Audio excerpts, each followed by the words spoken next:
Y hoy vamos a comenzar una nueva serie, Discipulado Disruptivo.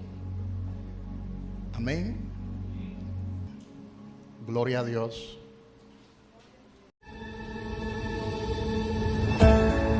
Ser parte del discipulado es caminar con propósito. Es el privilegio de transformar vidas a través de la entrega. Como el apóstol Pablo solía decir: hijitos míos, por quienes vuelvo a sufrir dolores de parto hasta que Cristo sea formado en vosotros. La Biblia enseña que el proceso del discipulado puede doler, pero cada esfuerzo vale la pena. Porque el verdadero gozo está en ver a Cristo tomando forma en la vida de aquellos que han sido discipulados espiritualmente. Discipulado disruptivo, porque el dolor del discipulador es nada al compararlo con el gozo de la transformación del discípulo. Nuestra nueva serie. Bienvenidos. Un aplauso fuerte al Señor Jesús. Fuerte, porque es para Dios.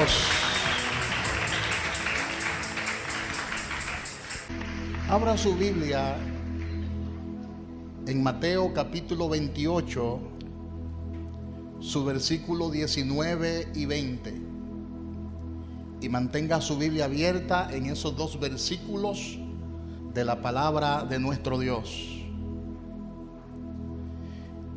Y antes de comenzar a desglosar todo lo que es este tema, quiero primeramente poner un fundamento acerca de lo que es ser un discípulo. Y vamos a definir de manera sencilla el discípulo. Y el discípulo es un seguidor que acepta y ayuda a propagar las enseñanzas de su maestro. Un discípulo de Cristo es alguien que acepta su mensaje y se compromete a proclamarlo. De manera que definimos el discipulado cristiano como el proceso mediante el cual las personas son guiadas por otro discípulo de Cristo maduro, discipulador, a creer en el Señor Jesucristo. Son formadas según los principios y verdades contenidas en las enseñanzas de Jesús y son equipadas por el Espíritu Santo para superar las presiones y pruebas de este presente o de esta vida presente y llegar a ser cada vez más semejante a Cristo. Eso es lo que básicamente es un discipulador. Es una persona que Dios ha capacitado. Es una persona que Dios ha preparado para equipar, para preparar a otros, para guiar a otros, para acompañar a otros en su crecimiento espiritual, en su firmeza, en su madurez. Por tanto, al hablar del discipulado disruptivo, nos referimos a esa actitud excepcional que asume el creyente maduro, que es el discipulador disruptivo. El discipulador disruptivo es aquel que está dispuesto a salir de su zona de comodidad, está dispuesto a salir de su zona de confort, está dispuesto a superar las limitaciones, está dispuesto a vencer los obstáculos y hasta a romper esquemas si es posible, para ir en busca de una vida y ganarla para Cristo, cuidarla, acompañarla, guiarla en el proceso de crecimiento, en el proceso de aprendizaje. Yo sé que eso nos va a costar. Yo sé que hay que pagar un precio porque eso requiere disciplina. Diga conmigo, hacer discípulos va a requerir disciplina, dedicación. Porque tienes que salir de tu zona de comodidad, tienes que salir de tu zona de confort y dedicarle tiempo a otra o a otras personas. De manera que la iglesia tiene la responsabilidad no solo de compartir el mensaje de salvación, sino también de hacer discípulos. La misma palabra establece: id y predicad el evangelio a toda criatura. Diga conmigo, id y predicad el evangelio a toda criatura. Al que creyere y fuere bautizado será salvo, mas el que no creyere será condenado. O sea, que la gente crea o no crea no es cuestión tuya, es cuestión de la voluntad de Dios. Ahora, el Señor te dice, tiene que predicar el evangelio. Es decir, no es opcional. Predicar el evangelio no es una opción, sino que es un mandato. Dice, id y predicad el evangelio a toda criatura. Y para predicar el evangelio tenemos entonces que salir de nuestra zona de comodidad, porque eso implica que usted debe dar por gracia lo que por gracia usted ha recibido. Tiene que salir de tu zona de limitaciones y tiene que moverte y predicar el evangelio del reino. El apóstol Pablo dice, ¿cómo la gente va a creer si no hay quien le predique? ¿Cómo la gente va a nacer de nuevo si no hay quien le predique? De manera que el Señor nos ha hecho partícipe de esta gran misión. El Señor nos ha hecho partícipe de esta gran tarea. De hecho, Dios nos ha dado su Espíritu Santo y nos ha dado su gracia para que prediquemos el evangelio bajo esa misma gracia. Por eso Pablo dice, hay que dar por gracia lo que por gracia hemos recibido. La Biblia dice que la iglesia primitiva todos los días salía a las calles y anunciaba el evangelio del reino de Dios. Predicaba el evangelio de casa en casa, predicaba el evangelio en las plazas, predicaba el evangelio en la sinagoga, predicaba el evangelio por los caminos. La gente no encontraba qué hacer, porque donde quiera le aparecía un seguidor de Cristo hablándole sobre el evangelio de Cristo, que consistía en que Cristo murió y al tercer día resucitó y la tumba está vacía, y la tumba está vacía, y la tumba está vacía. La gente entonces comenzaba a escuchar la palabra, y la fe viene por el oír la palabra.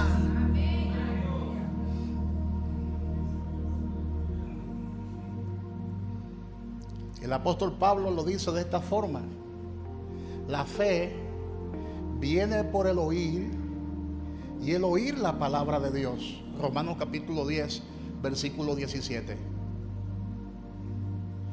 La gente, cuando escucha la palabra del Señor, entonces comienza a creer. Si la gente no escucha la palabra de Dios, no cree. El predicar la palabra de Dios no es exclusivo para los predicadores. El predicar la palabra de Dios es un mandato para toda la iglesia. Y yo pregunto, ¿cuántos tienen a Cristo en su corazón? Levanten sus manos los que tienen a Cristo en su corazón. Entonces, usted recibió a Jesucristo en su corazón porque alguien le habló de Él. Porque alguien compartió contigo el mensaje de salvación. Y lo mismo que hizo esa persona por ti, que te habló de Cristo, lo mismo usted debe hacer con los demás. No es un asunto opcional. La predicación no está circunscrita solamente a los que predican de forma formal. Porque hay gente que dice, no, Dios no me llamó a ser predicador. O Dios no me llamó a ser un evangelista. O Dios no me llamó a ser un profeta.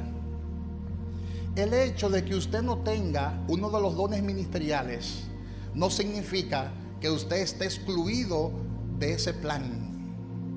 Todos nosotros hemos sido incluidos en el plan de evangelización. Hay muchas necesidades. Hay muchas ataduras, hay mucha ignorancia, porque el pueblo perece por falta de conocimiento, por falta de conocimiento de Dios. Hay muchas personas incluso participando y hablando en las redes sociales y hablan de lo que conocen, entonces hablan de su ignorancia, porque no conocen las escrituras.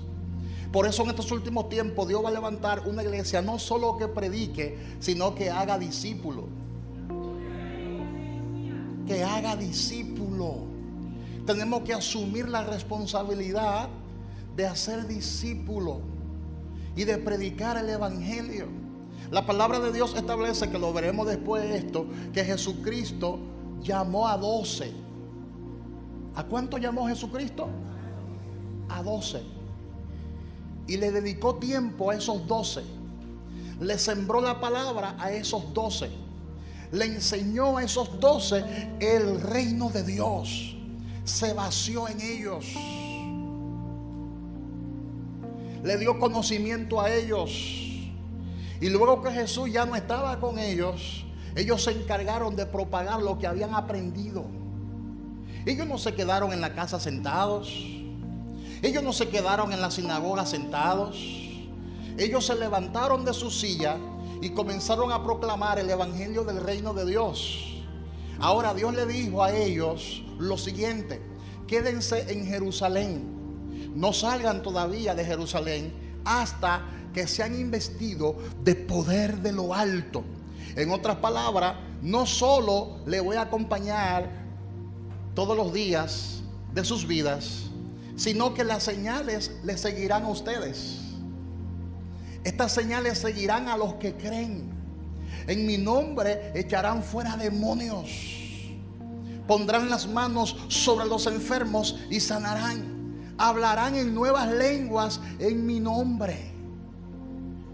Porque hay gente que dice: wow, mira cómo el Espíritu Santo descendió el día del Pentecostés. Se le aparecieron lenguas repartidas como de fuego, asentándose sobre cada uno de ellos. Fueron todos llenos del Espíritu Santo y hablaban en lenguas y profetizaban. Pero cuando usted lee Marcos capítulo 16, versículo 15 en adelante, ya Jesús le había dicho a ellos lo que iba a pasar antes de que pasara. Ya Jesús le había dicho a ellos lo que iba a acontecer antes de que aconteciera. Jesús le dijo: id y predicad el evangelio a toda criatura.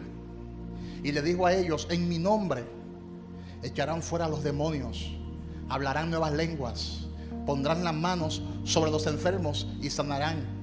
Si comen cosas mortíferas, no le hará daño. El Señor le dijo todo lo que iba a pasar. Y le dijo lo siguiente: no salgan de Jerusalén hasta que sean investidos de poder de lo alto.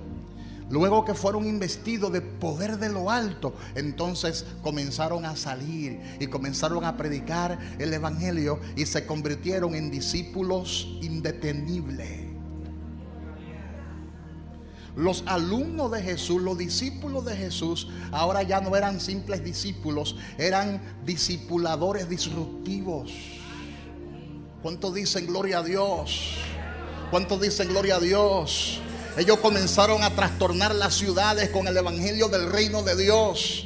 Y la palabra de Dios establece que las señales, los prodigios y los milagros comenzaron a manifestarse. Las señales y los prodigios y los milagros no se manifiestan única y exclusivamente en 4 paredes o en la iglesia. Las señales, los prodigios y milagros donde más se manifiestan es en la calle, es allá afuera. Porque los sanos no necesitan medicina, sino los enfermos. ¿Cuánto dicen gloria a Dios? ¿Cuánto dicen gloria a Dios? Hay gente que está necesitada del Señor. Hay gente que está cauterizada. Hay gente que está cautiva. Hay gente que está esclavizada, que necesitan el mensaje de la palabra de Dios.